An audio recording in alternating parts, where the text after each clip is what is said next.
Thank you all so much for joining today. We have a wonderful topic to cover in the realm of designing and implementing tribal food codes. We have folks that have been working very closely with the development and implementation on a lot of fronts with these food codes that have come out of partnership spearheaded by the Indigenous Food and Agriculture Initiative out of the University of Arkansas.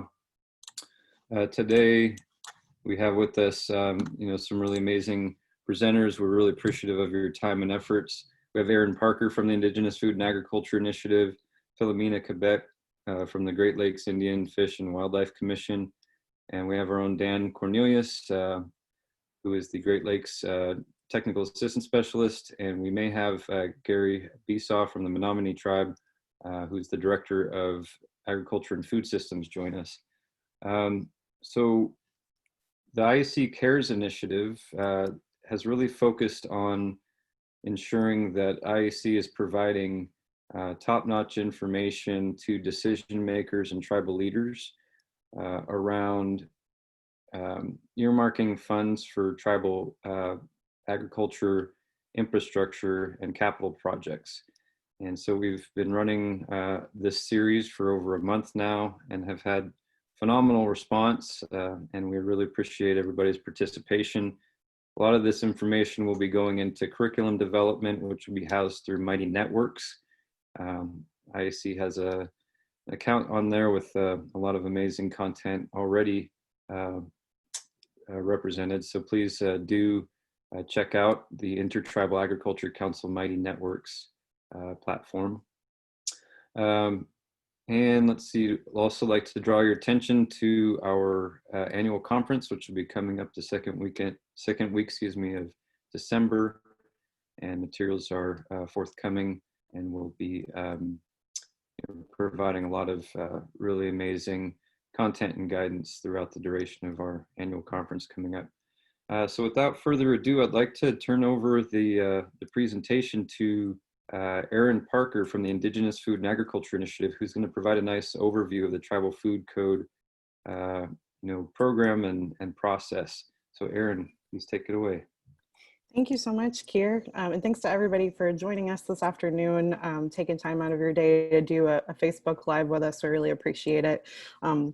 What we're going to talk about today is something that we've been working on at the Indigenous Food and Agriculture Initiative for several years now. So we're really excited to be able to join you today and talk a little bit more about the development of tribal food codes and how those can facilitate tribal sovereignty through food sovereignty, which is kind of what we're all about at the Indigenous Food and Agriculture Initiative. If you're not familiar with us, I'll give you a really brief overview of who we are. We were founded at the University of Arkansas School of Law in 2013 by our founding director, Janie Sims-Hip, and then Dean of the Law School, Stacy Leeds.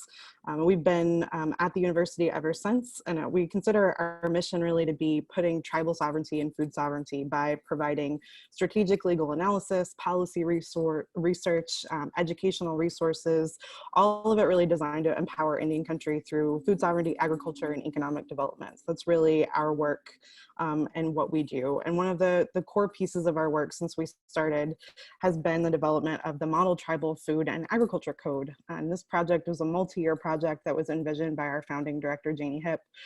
This was designed to be a resource for tribal governments who want to occupy the space of food and agriculture and express their sovereignty through laws around food and agriculture. So they can promote food sovereignty in tribal communities, facilitate agricultural production, facilitate food systems development, and health improvement outcomes throughout Indian country. This is a free resource. All of our work is free to access for anybody in Indian country. It's part of our mission to be that food and agricultural policy resource for tribal nations and for Native farmers and ranchers and community organizers and change makers and food systems all over Indian country. So this project's no exception. We wouldn't have been able to do it without the support of folks like the InterTribal Agriculture Council, without the folks at Glyphwick, the folks at Menominee Nation. Everybody who's here with us today on the Facebook Live was really an instrumental part of this project, and we're super grateful to still be working with y'all.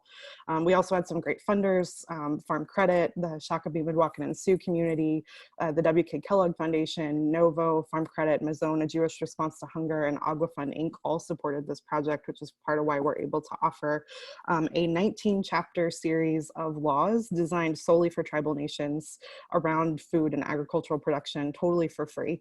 We put the whole thing online in case we don't necessarily want to have to print out, it's like 1,000 pages of laws and an explanatory text around all of these model laws. So we put the whole thing online for free. You can access it at tribalfoodcode.com.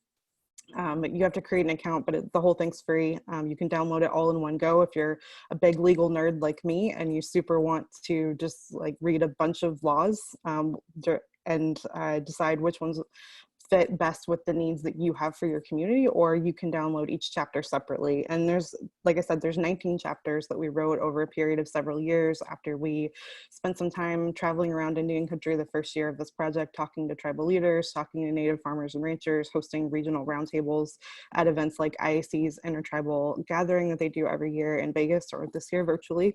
And I hope to see some of you there. Talking about the needs that folks had if there was a law that would help you do the work that you want to do in food systems, that would help you facilitate agricultural production, whether that's a law that protects agricultural producers from liability or small food businesses from liability, like a cottage food law that helps people stand up a small business by producing food in their home and then selling that food. That's a thing that we heard on the road, and we put a chapter like that into the model food code just as one example. But there's model laws that cover traditional food protections, protections for waterways, structured for land use, establishing a tribal department of agriculture as the very first chapter in the food code. And that's something that we've been working on a lot. There's been a lot of interest across Indian country in developing something like a Department of Agriculture. I think just kind of as a response to the pandemic and as a long-term solution for housing all of the good food systems work that's going on in tribal nations across Indian country right now. There's also some chapters on food safety, agricultural business entities, and those liability protections that I talked about. I mean, really, if you can think about it, we wanted it to kind of be a farm to fork legal solution, just this foundational legal document that tribes could pick up and adopt either in whole or in part as part of the food systems work that everybody's doing right now. So that's just a little bit about what's going on with the food code.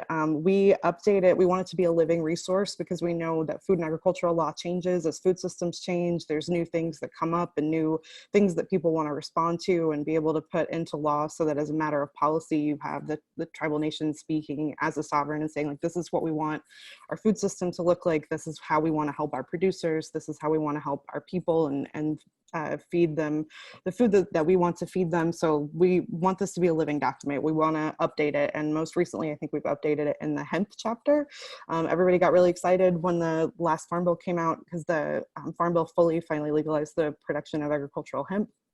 That's a long discussion that we don't have to go into, but I say that just as an example of a place where we've recently updated this code. Like, we released it in 2018, at the end of 2018, and then immediately last year started working on updates after the Farm Bill came out to make sure that everything that was in the Farm Bill matched everything that was in our food code where hemp was concerned, because we know that's a big point of interest right now for a lot of folks across Indian country. So this is something that we're going to keep updating. If there's something in it, if you check it out and you don't see what you want, our whole team is, most of us are attorneys, and we're available to do technical assistance on this. Some awesome colleagues, especially Carly Hotvet, and our Director of Tribal Enterprise, and our policy officer, and one of our staff attorneys, Blake Jackson, have been really amazing, like all throughout the time that we've been in quarantine down here, talking to a lot of tribes about standing up departments of agriculture, talking about the food code. So we're available to do technical assistance on this. We can work with your tribal attorneys. We know that what we wrote is a foundation, and that it needs detail to be tailored to exactly what each individual tribal nation is going to need, because we know not everybody's food system is the same, not everybody's needs and goals are the same, but we wanted to build kind of a rough scaffolding to get people started just as a free resource. So that's a little bit about the model food code. And I know everybody else who's going to speak is going to tell you, I think, a little bit more about like practical or more specific aspects of a food code. So I want to turn it over to my colleagues here who are going to give you some really amazing practical examples, I think, of what's going on. But that's my overview. Thank you so much, Keir. Thank you so much, Erin. All right, excellent. Well, we're really excited to have Philomena Quebec here with the Great Lakes Indian Food and Wildlife, excuse me, Great Lakes Indian Fish and Wildlife Commission. You know, they've done a lot of work with pushing into wild harvest territories and such. So that's a wonderful area of interest with the region that I serve in a lot of communities. So Philomena, I'd like to turn it over to you. Thank you so much for joining us today. Sure, Buju, Ginawa, Babi Wash Indigenous Cause, Makwendo de Mashkiziving Donjaba. I've been working as one of the policy analysts for Great Lakes Indian Fish and Wildlife Commission for the past 6 years now, 7 years, I think. And it's a great organization to work for. We're an intertribal commission that serves 11 Ojibwe tribes in the Upper Great Lakes region.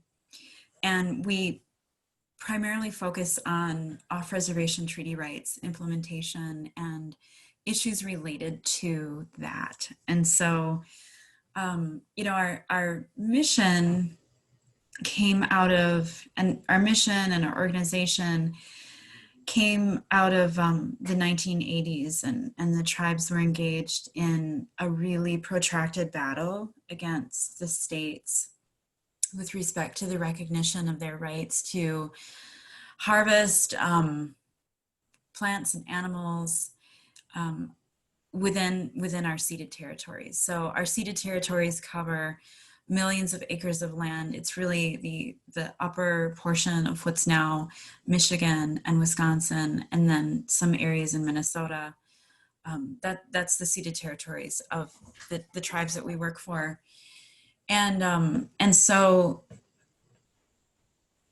a lot of the work that we have done as a commission and as tribes, as communities, has been around strengthening and securing our rights to access food within these areas. And certainly it's broader than food, but a lot of the activities that our community members are doing is procuring fish in the spring and maple sugar and maple syrup, maple sap, right, in order to process into into sugar and syrup.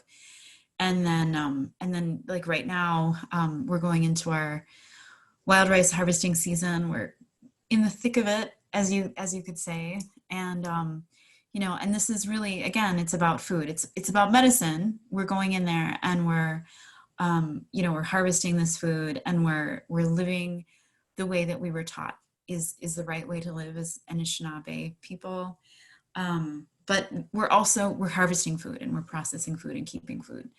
And so one of the frustrations that we've had that was articulated by our leadership was that our programs, we have all these federal programs, and my son, he goes to the Head Start program, or he's a graduate of the Head Start program now, but he did go to the Head Start program, and he would get fed every day, and he would get fed a lot of hot dogs and ground beef and tater tots and food that's not terrible food. We really appreciate the fact that he was able to eat there and enjoy meals with other kids and things, but very little traditional food was offered in that program. And that's really consistent with all of our tribes. There's very little Anishinaabe food within our schools, within our elderly feeding programs, within our FIDIPR packages. So the tribal leaders expressed a great deal of consternation about this, and the fact that it's so difficult to get these really good, healthy foods. These are the foods that carried us through. These are the foods that we survived on. These are the foods that we use to be strong as people. And we're taught that we're supposed to be eating these foods and procuring these foods. If you look in the language, you'll see this word Menominike. And Menomin is the good berry, right? And that's our traditional food, our strong food. It's the food that brought us to, the heartland that we live in right here within the South Shore of the Lake Superior region. And Menominee K is referred to the activity of harvesting rice. So when you look in the Ojibwe language dictionary, it'll say, oh, harvest rice, because that's sort of the corollary in English. But really, what Menominee K means is to make rice.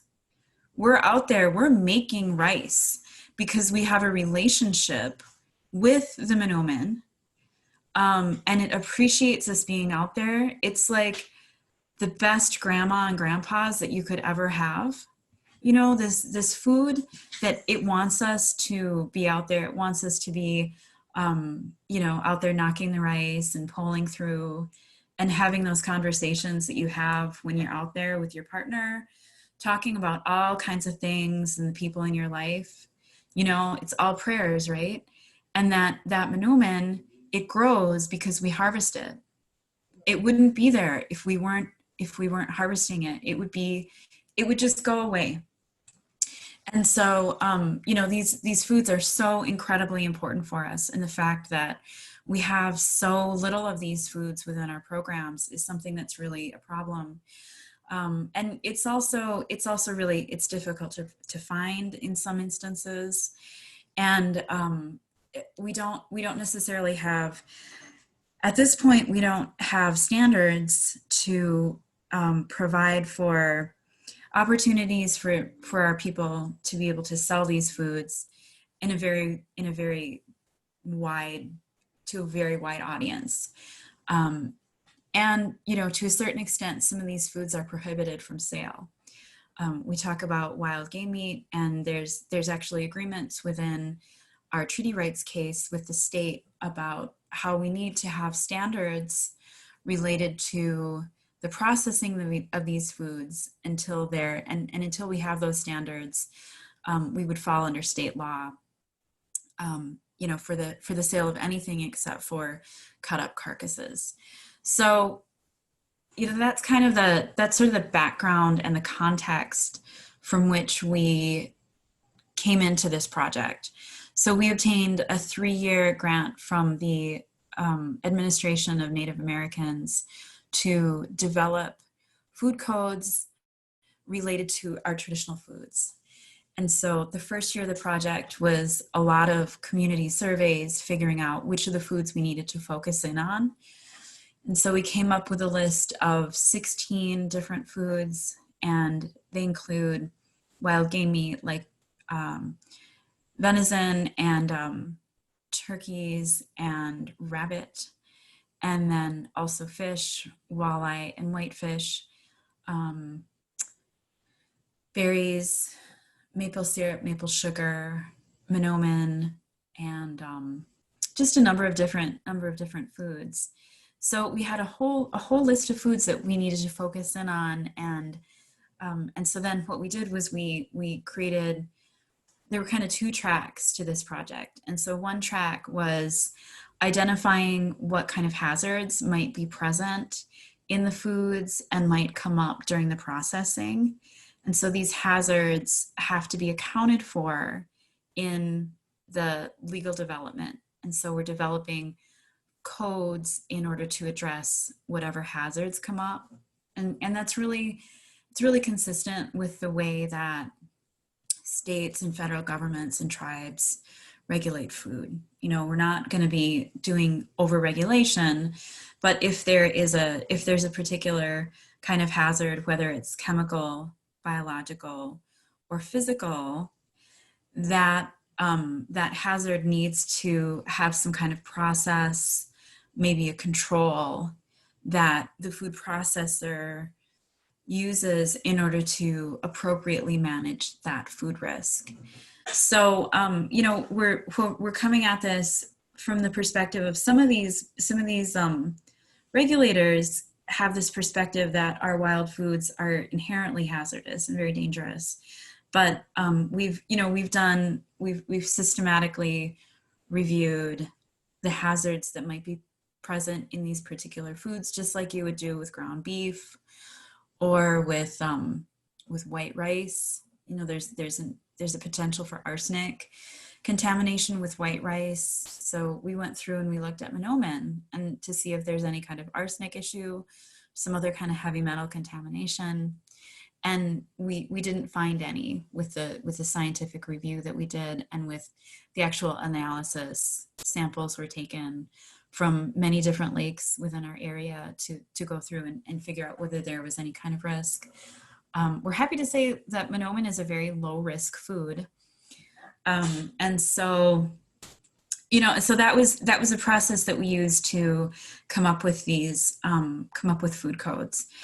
Many of the codes are similar, or they, you know, they're analogous to a lot of the standards that you would find in the state or federal rules related to a similar kind of food.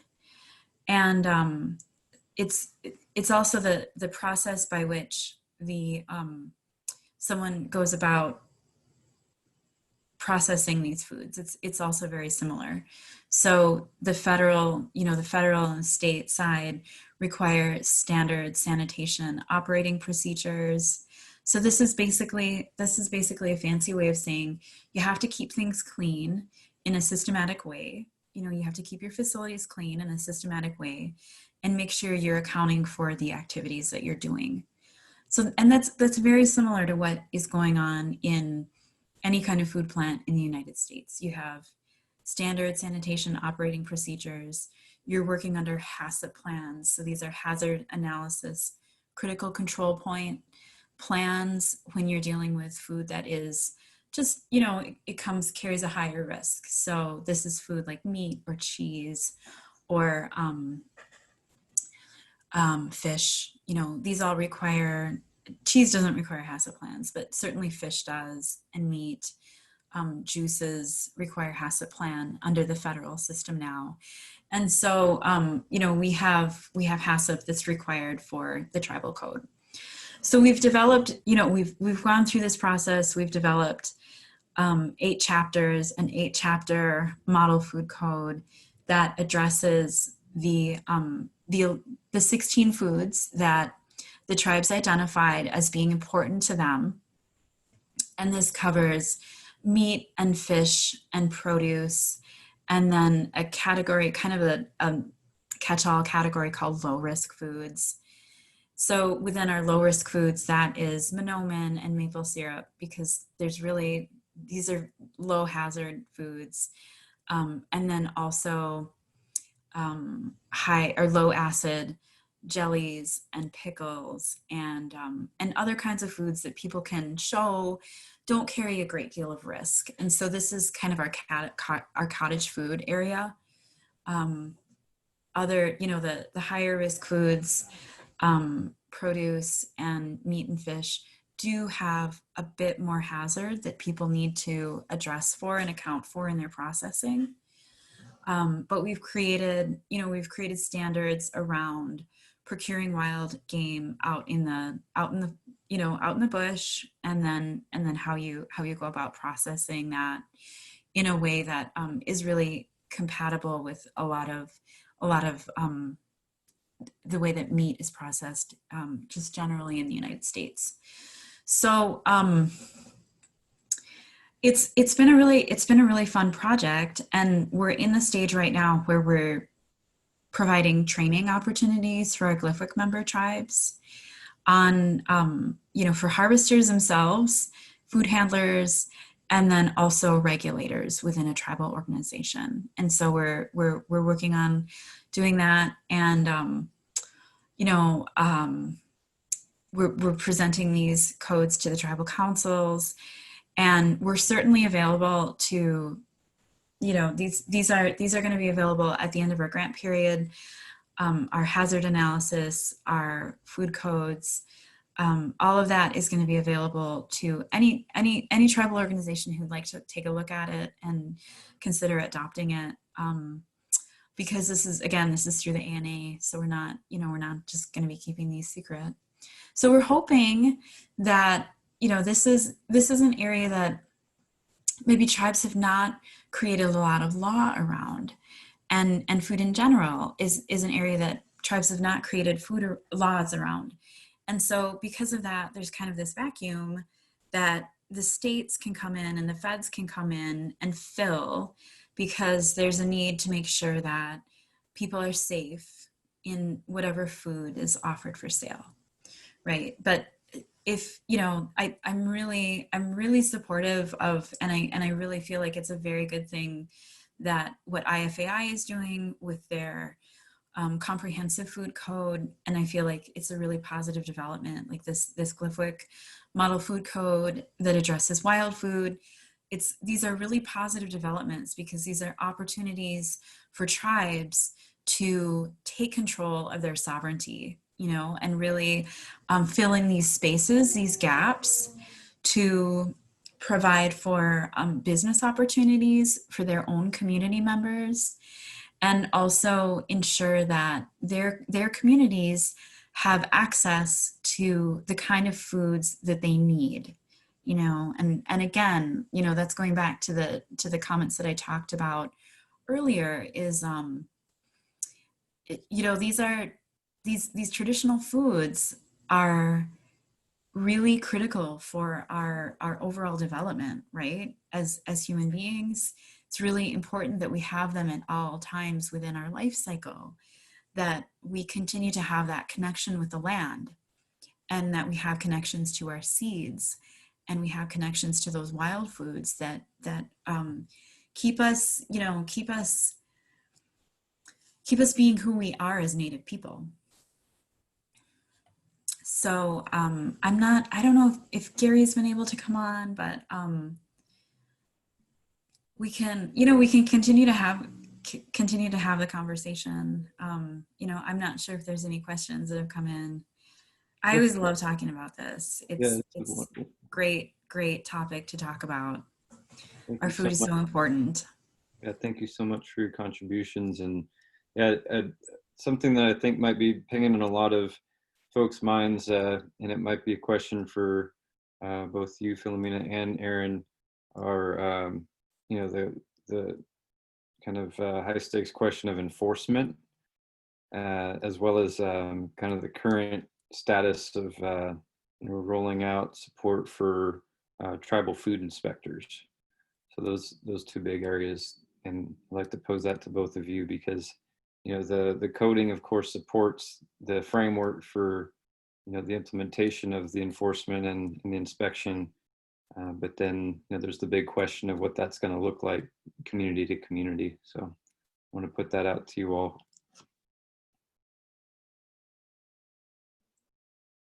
Do you want to go first, or do you want me to go? Okay. I mean, I can talk a little bit about kind of the direction that we took it in our model food code, and I'll let Philomena do the same. For us, for enforcement, I mean, we tried to be as detailed but as broad as possible when we built this, because we knew, like, we were writing something that we wanted to be like a foundational resource for any tribe, and like every tribe is so different and has so many different needs and different governance structures that we didn't want to pick like one way necessarily, because like there's not just one way to accomplish it or go about it. So for us, like the vehicle that we chose was to like create a tribal department of agriculture, and the whole code kind of flows through that, but you don't have to do that. It's not a requirement. It's just that seemed like, as Philomena was talking about, like when we have state and federal laws on these subjects, a lot of times these external regulators see that there's a gap in tribal law and policy and try to fill that gap. When like the tribe may have had the cultural food traditions and laws that go back thousands of years, it's just that they don't look like what a federal or state regulator would think of them to be. So they don't recognize that as the same, which is silly and wrong, but like that's where it is.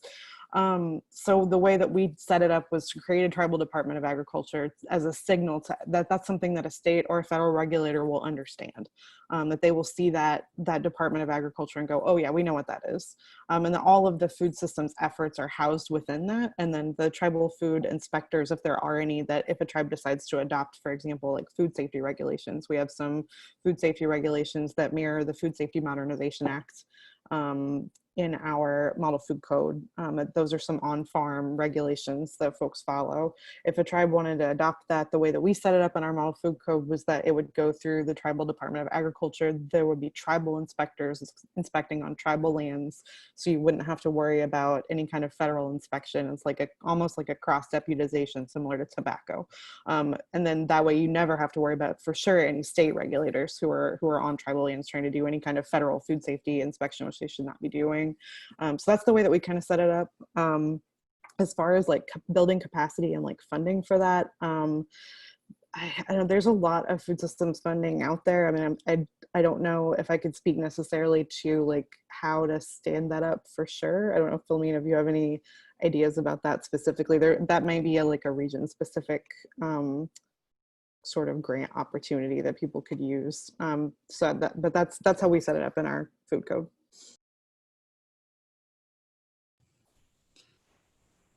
I mean, I feel like this is an area that is in development, and I work in my title is policy analyst. I'm with the Division of Intergovernmental Affairs at GLFWIC. So we do a lot of cross-governmental communications, and then agreement. We work on forming agreements. But then we also provide our tribal attorneys with litigation support in the event and when they go to litigation, because a lot of these areas are really contentious. So, I think one of the things that we're going to have to figure out with the FDA is how they're going to work with us. Because the FDA has a lot of requirements related to inspection within the PHMSA. And I don't think the FDA has come to figure out how they're going to deal with the tribes. My read on the FDA is that they're, the FDA has worked out many agreements with states for states to conduct the required inspections of produce facilities and other kinds of inspections that are supposed to occur pursuant to the Food Modernization and Safety Act, which was passed in 2011. But I don't feel like the FDA has a lot of experience dealing with tribes. And why this is important for us is that most of the wild foods that are regulated under the model food code that we've developed are ones that fall under FDA jurisdiction, not USDA. So, I think that we're going to have a lot of discussions with federal regulators. We're probably going to have some discussions with state regulators as well, because many times states feel like they are responsible for certain things, and they don't understand, or maybe they don't. There's differences of opinion as to where the jurisdictional boundaries end, with the state. So I think we're going to have a lot of play with respect to this, these enforcement issues.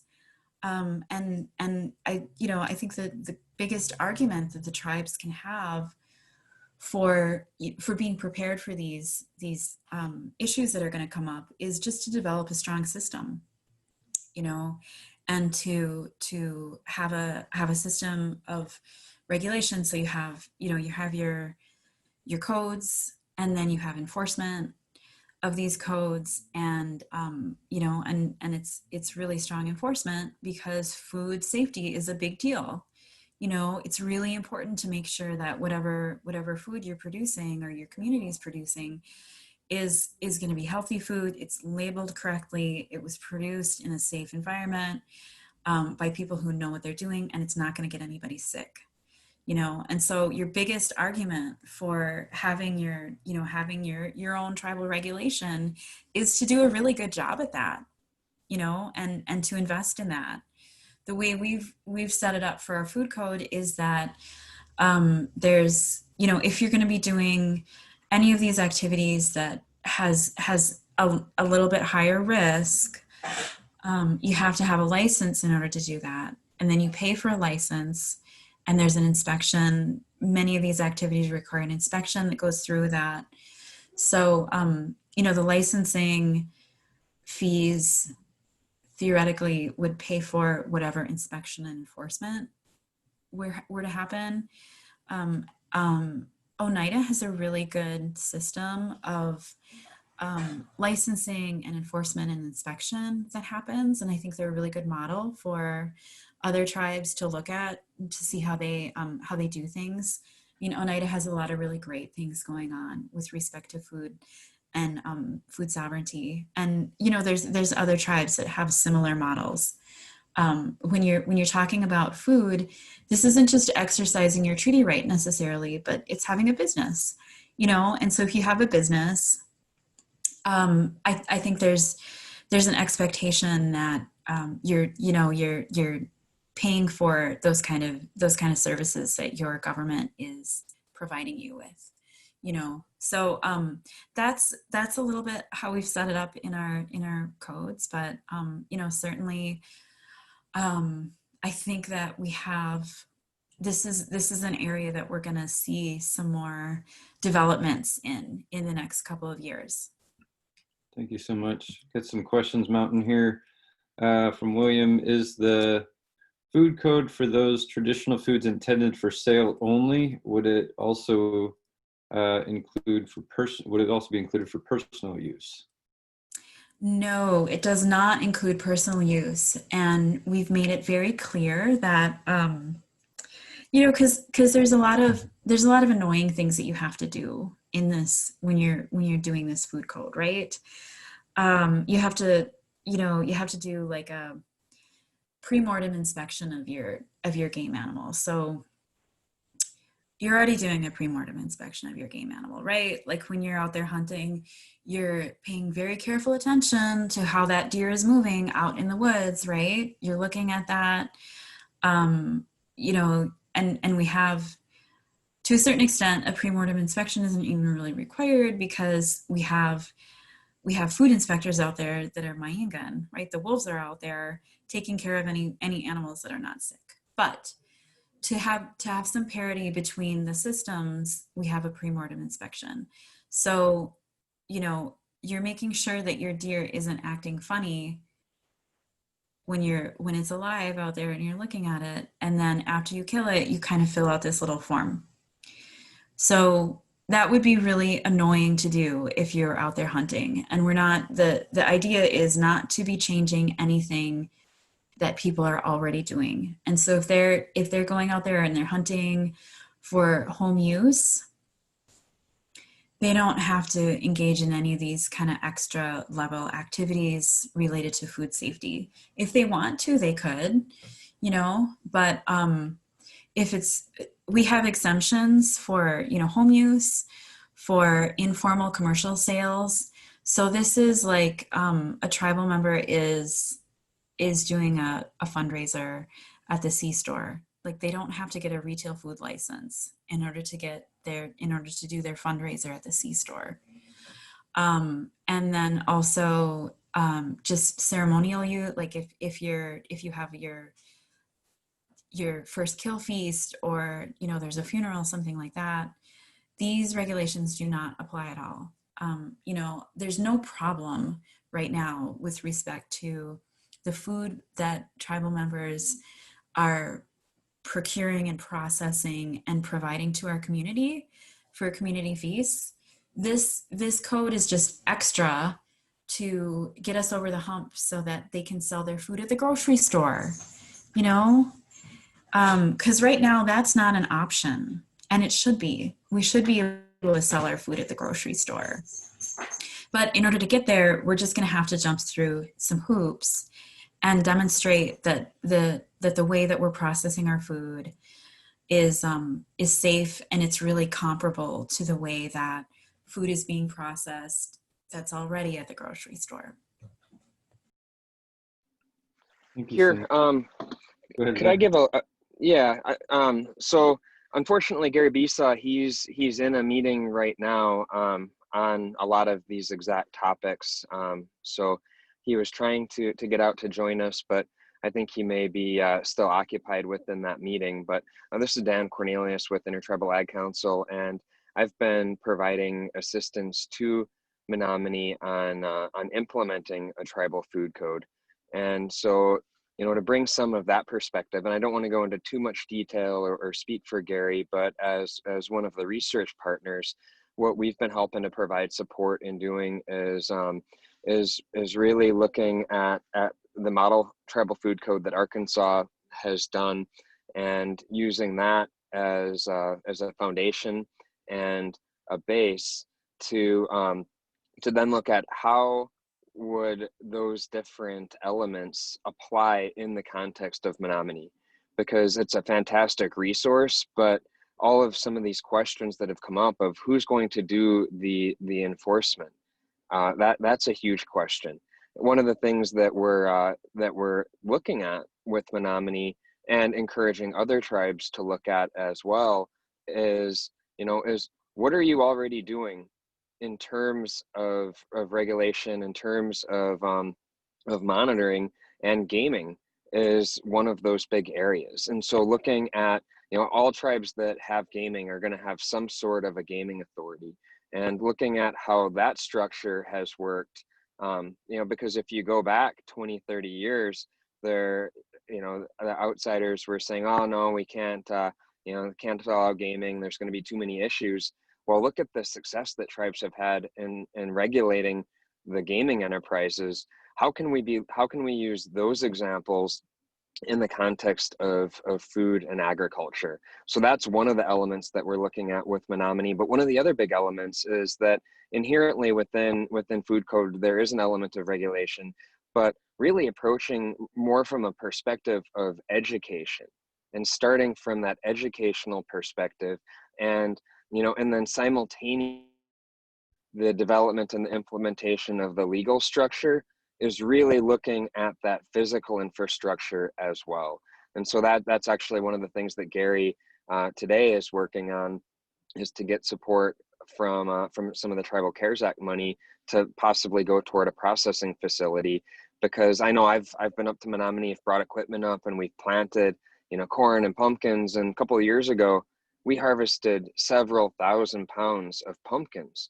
And then it becomes an issue. This is great to have that much food, but there's, where's the processing capacity to be able to preserve it and to keep it, to keep it, to turn it to a shelf stable product that it can feed the community throughout the next year. And so that I think that's one of the exciting things, is when you start to, to have that level of surplus, of then how do you have that physical infrastructure to be able to process it? And then, and how do you help to make sure that people have the knowledge to be able to, whether it's canning or other methods of preservation, that you have the knowledge to do it safely. And, there's a lot of that knowledge that's already there in a lot of our communities, but providing more support to be sharing it. And that's, I think that educational piece really goes hand in hand.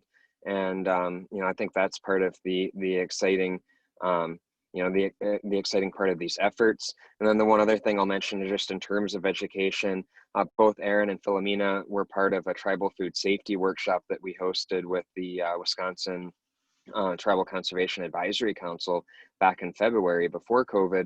And, a lot of these discussions came out, and, looking at, both the produce safety rule for Food Safety Modernization Act, but then looking at, what do you need to do to adopt a good agricultural practices certification?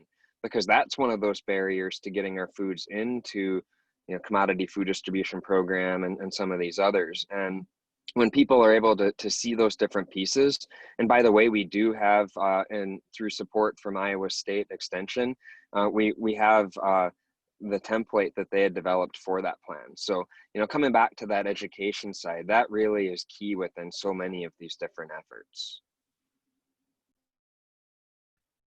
Thank you so much for that addition there, Dan. Appreciate it.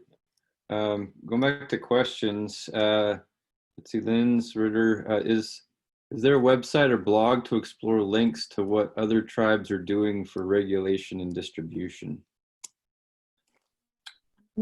I can jump in on that right quick. I don't know, it's not in blog form, but one of the things that we did do when we wrote our model food code, every chapter has a list of references at the end, and it also has a section comparing any like tribal laws that were publicly available that we were able to see where tribes were already regulating in that area. So if you're interested in a particular part of the food code, like for land use, for example, I think we have like 3 different copies of different tribes' land use codes that are actually included as like an appendix basically to the model food code chapter. So you can kind of, one of the things that we really wanted to try to do was lift that research burden, because it was a lot of searching.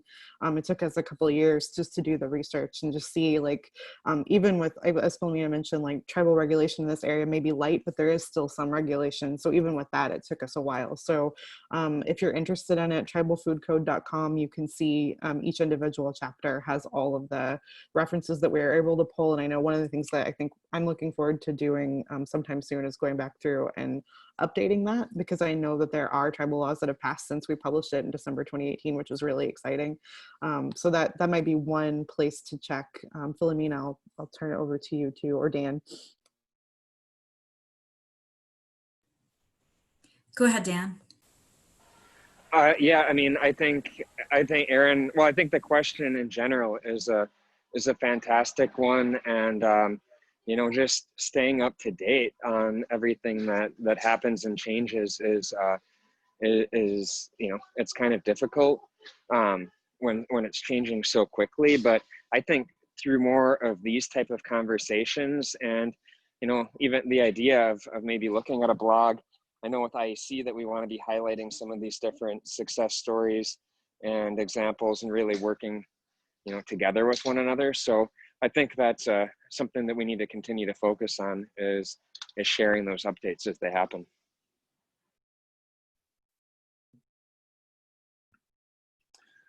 Yep. Another question. I believe that InterTribal Council of Michigan has a sanitation officer, but is there a model of inspection for individuals?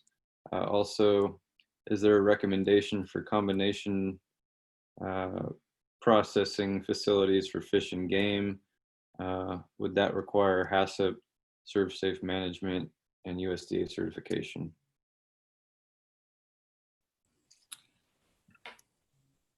I mean, I think, you know, I think to a certain extent, the enforcement mechanism is a pick your own adventure.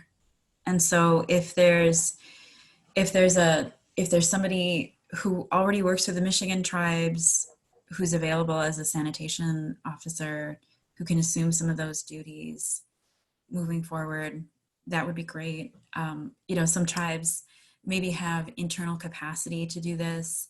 Maybe this is an IHS thing for other tribes. You know, just like we were talking before on enforcement, there's a lot of different options. And, you know, I work with 11 different tribes. So one of the tribes is Mille Lacs Band. And then we also work with Mole Lake and Lac Vie des Airs, very different communities with different kind of resources and different capacities to, you know, to take on these things, and also priorities. You know, all tribes and their leadership have different priorities for what things they want to, you know, what things they want to really get into, how risk averse they are, and you know, and that's really, it's, you know, it's different personalities that tribes have, and so you know, I think certainly all of our organizations provide technical assistance to the communities that we work with, and we're you know, we're going to be, even though our grant period ends at Gliffwick, we're going to be working with our member tribes to come up with solutions to these things and think through, you know, other kinds of how we can help, because certainly this has been a priority for a lot of our communities. And, you know, I'm not going to speak for IFAI or IAC, but I mean, it seems like they're really open to working through these details and really coming up with solutions that that fit with the goals of the communities. In terms of mixed use facilities, I think that's totally, that's certainly an option. This is contemplated within our model code, that people are going to be doing a lot of things within different facilities because space and capital improvements are at a premium. Like we don't have a lot of space in a lot of our communities, and so our facilities all have to be multi-use to a certain extent. Vehicles, if somebody's a harvester and they have they want to do a number of different activities, they're probably not going to have a truck for each kind of activity that they're doing, right? Especially if they're building up their business. So the whole idea is that you have to have your sanitation plans in place, and you have to be implementing these sanitation plans so that you don't have cross-contamination that could lead to illness, or some kind of foodborne illness. So, within our food code, we have a like a transportation section, storage and transportation. So if you're, however you're storing the food and however you're transporting the food, if you switch between, like a raw meat product and then you go into a produce product, you're going to have to do some pretty thorough sanitation, cleaning and sanitation to make sure that, you don't have meat drippings coming down on your blueberries and contaminating those blueberries, right? But that's a lot of this stuff is just common sense and things that harvesters are thinking about and doing already. The added, the add-on is probably going to be the documentation, and maybe the standardization of some of these processes. So yeah, certainly mixed use facilities, you might need a HACCP, you might need some kind of risk analysis, you might need a HACCP plan in order to account for the risk that would come with, a mixed use facility. It might be accounted for in your SSOP. Thank you. Erin, anything to add on some of these other certification implications? No, I think that really covered it quite well. And I know we're running up on time, so I'll just plus one Philomena's answer. Thank you both so much. Let's see. Jen is asking, we mentioned that there are tribes that have adopted model code. Which ones are they, or are they making that public? And my guess is that she's maybe seeking to do a little follow-up potentially. Yeah, I know for us, like not everybody, I know a lot of folks are working through things, but legislation just takes time. And then like if you have any kind of changeover at the leadership level, sometimes things have to start all over. So I know we've seen a little bit of that since we released ours in 2018. But last year, the Bay Mills Indian community passed a cottage food law. And that we worked with them in the public health center out of Minneapolis, Minnesota on that a little bit. But I mean that they like, it's their law, like that we went up and talked to them about it, but they took like the template that we had and then just like ran with it and did their own thing that worked for them. And that was a really exciting thing to see, like that come out just in time for their farmers market season. So that's, I think, one good example for sure. And then I know Dan obviously working with Menominee on passing additional pieces. And I know there's a lot of in progress like that right now. Just take some time. Thank you. Philomena or Dan, anything to add there?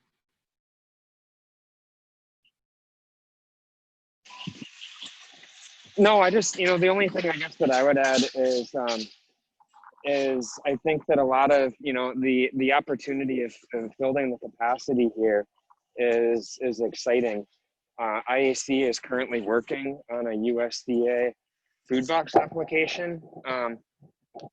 The challenge, and this is some of the perspective I think if Gary was on that he would be talking about, is there's not as much of a food security issue right now, at least at Menominee, in part because there's truckloads of these USDA food boxes that are coming in, and I know in a lot of other reservation communities as well, there's a lot of dairy, there's a lot of, of produce and cooked chicken, and it's great, but people are looking for wild rice, maple syrup, looking for other traditional foods. And so how through some of these efforts can we build more capacity and strengthen the distribution networks to not only support our producers, but to make these foods more accessible within our communities? And a lot of it comes back to some of these, of this legal infrastructure and policy infrastructure that we're talking about here to support making more of that happen. So one of the things that we're working on is putting a regional distribution cooperative together, and looking at where there are some of these other opportunities for partnering and collaborating with one another. Excellent, thank you. All righty, well, we're up against our time frame here. Are there any other last minute questions or comments from our panelists before we wrap up for the day? I'll just say thank you again really briefly, and please feel free to reach out anytime.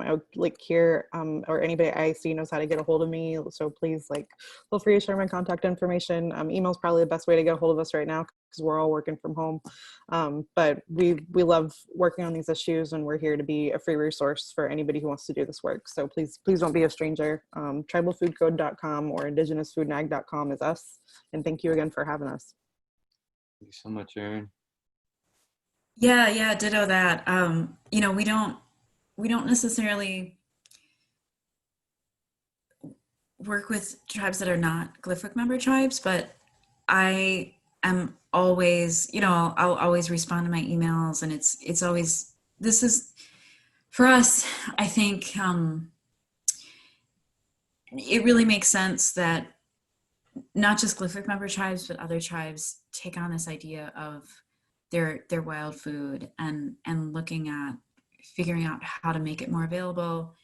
I know it can be kind of a touchy subject to think about our traditional foods and putting them in a legal framework, but to a certain extent, this may be a way that we can have some more opportunity to engage in these foods, and for our own community members to earn some living from doing some really healthy, good activities outside, and and doing what they love, right?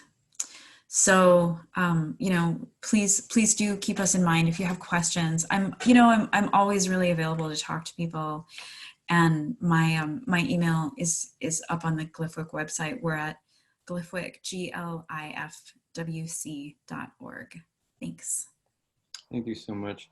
Would both you, Philomena, and Erin maybe respond to the chat quickly here, just the website for the model tribal food code, and then also Philomena, your direct contact information, or the website that they can reach out to. Do you want me to put it in the chat?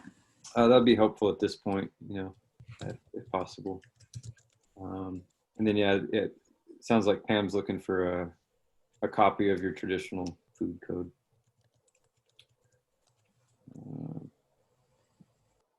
Excellent. All right, Dan, any last words you'd like to share? Only last thing I'd like to say is I think that there's a lot of other opportunities.